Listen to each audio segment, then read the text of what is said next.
Hi guys. So I thought to make this video because the month is about to end. So September is Suicide Awareness Month, and myself and two other amazing women did a recording as part of our mental health activism or advocacy. However, that video is not coming out for technical reasons.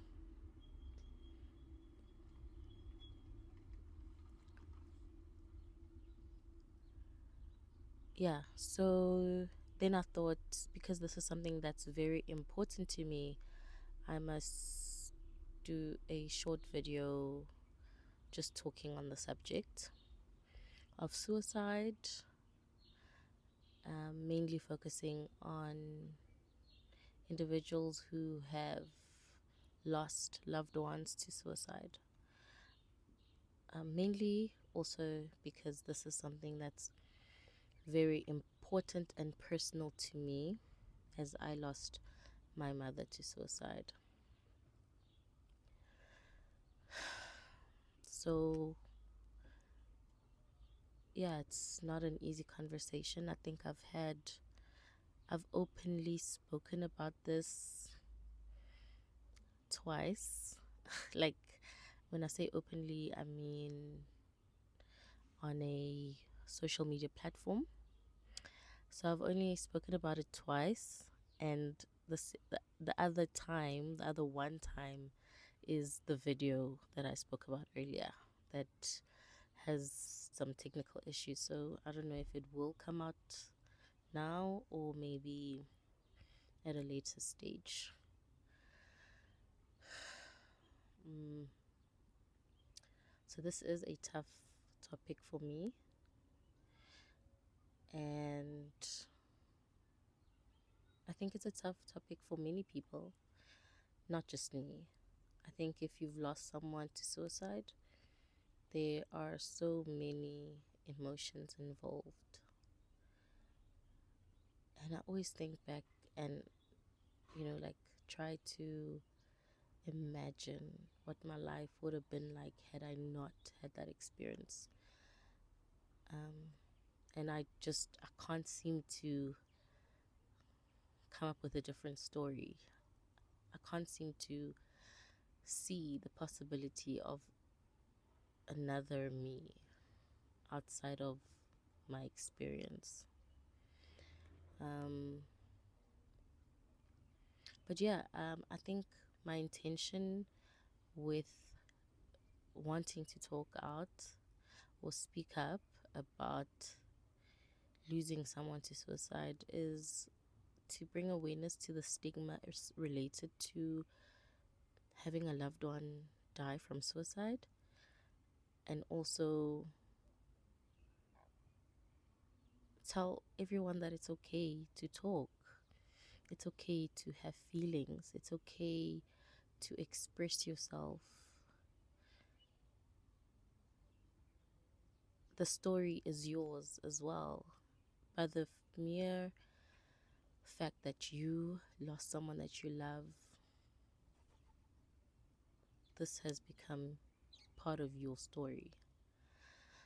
Um, so I think for me, the biggest thing though is that I had so many feelings of worthlessness, feelings of shame, feelings of guilt. I lost my mom when I was 12, so I was very young, hadn't even turned 13, and it was tough. It was tough not because I had a hard life, but it was tough because I struggled emotionally alone. Um, Not to say I didn't have a support system, but I think I just didn't know how to utilize my support system. And I didn't know how to express myself to my support system, which then resulted in me carrying all these feelings by myself without having an outlet, without having someone help me understand what I was feeling and why I was feeling that way.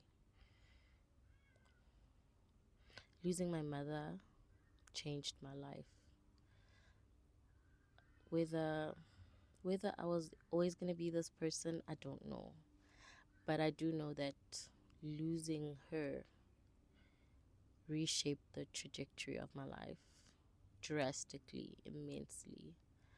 The way I related to people, the way I related to myself.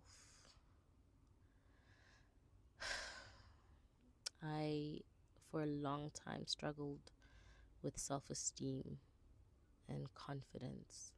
And you'd think because I was outspoken, I was in the debating and first team debating in high school. I played hockey. I was out there.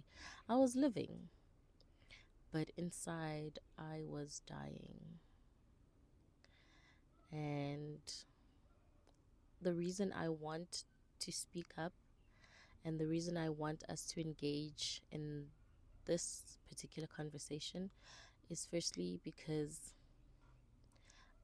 no one should go through this journey alone. No one has to do it alone. You don't have to do it alone. We can support each other. There are people who can support you, and it's okay to reach out for help. But also because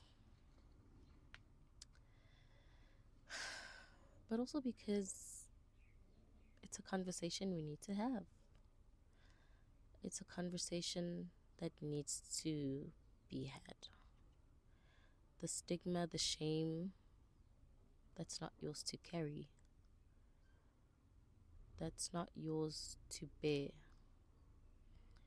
Nobody should bear that.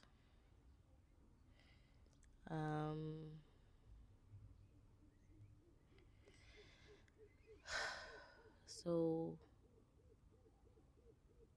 I also want to say that there's healing. Healing is possible. It does involve you doing a lot of self work and counseling, a lot of therapy. I was in therapy for 5 years. I as soon as I went to varsity to study my social work degree, and I just lost my grand. So I was in a terrible space. It was like I had lost my mom all over again, and now I've lost my grand. Like I was a wreck. I was a mess. I think all the things that I was carrying from my mom's death, for all those years, and then my grand's death, it all came forward. And um and then I crumbled.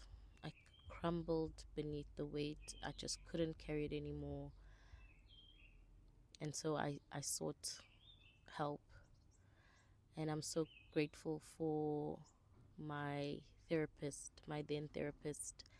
I always think about her so often because she really carried me through those 5 years of therapy, and it helped. And I'm not saying I'm great now. I'm still working on myself. I'm still growing myself. I'm still building myself. But my thinking of myself is more positive than what it was as a teenager struggling with depression. You know, I now think of myself in a positive way. I'm worthy of love. I'm worthy of happiness. I'm worthy. Um, and yeah, I think that is my chat. That's the conversation. The theme this year was start the conversation. Um, and that's what I've been wanting. And I've been wanting the courage to speak, because there's always the shame. No matter how many years pass, there's still a bit of shame. But it's not the shame that I have, it's the shame of others. You know, how other people look at you when you say, I lost my mom to suicide. Then everybody just doesn't know what to say. Grief is grief. Although losing to someone to suicide, that was like, I don't know, I think it's the idea that what could I have done? Could I have saved them? There's always that guilt of, could I have saved them? For me, it was the worthlessness of feeling like I was not enough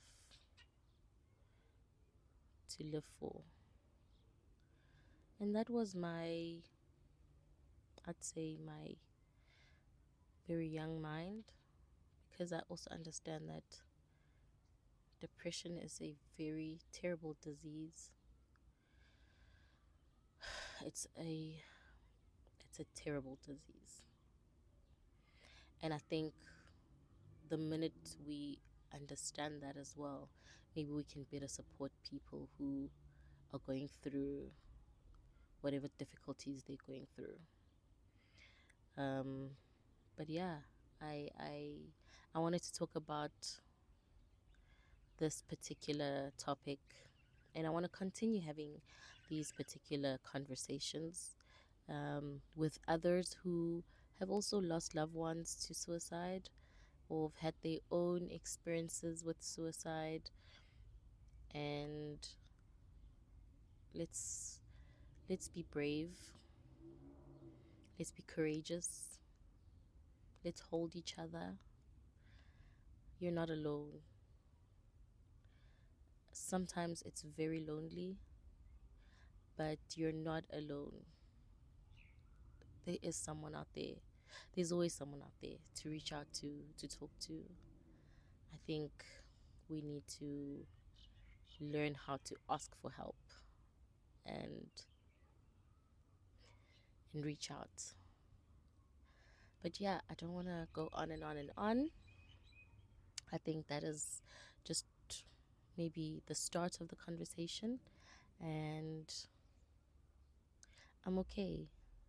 I'm okay. And I've matured. I'm maturing. I'm still healing. I'm still healing the 12-year-old girl who lost her mother. She's still crying. She's still sad. She still feels abandoned.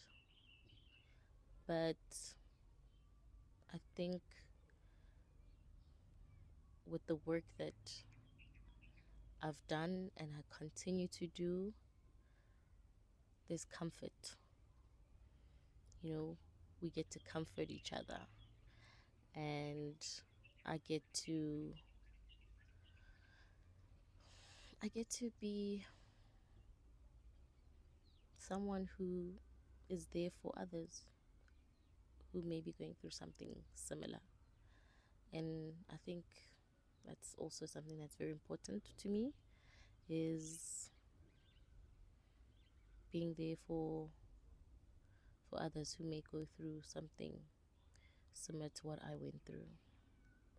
So thank you for your time, and reach out if you have a story to share, or you want to talk about anything else. Really, I think this start the conversation shouldn't just be centered around suicide survivors, but I think it's a broad topic, and it's impacted so many people all over. And yeah, so that's my condensed. I think the word is condensed. I've made it shorter. My story condensed. But I think as we continue to have these topics, more and more of me and my story will come forward. And I think, and I would like for you to join me on the journey of me speaking out and letting go of the shame and the guilt and all those feelings that make me feel small and unappreciated and unseen, and rather speak, and rather look to the feelings of courage and bravery and love, understanding, compassion, kindness to self, compassion to self, love for self, and love for others. Thanks, guys. Bye.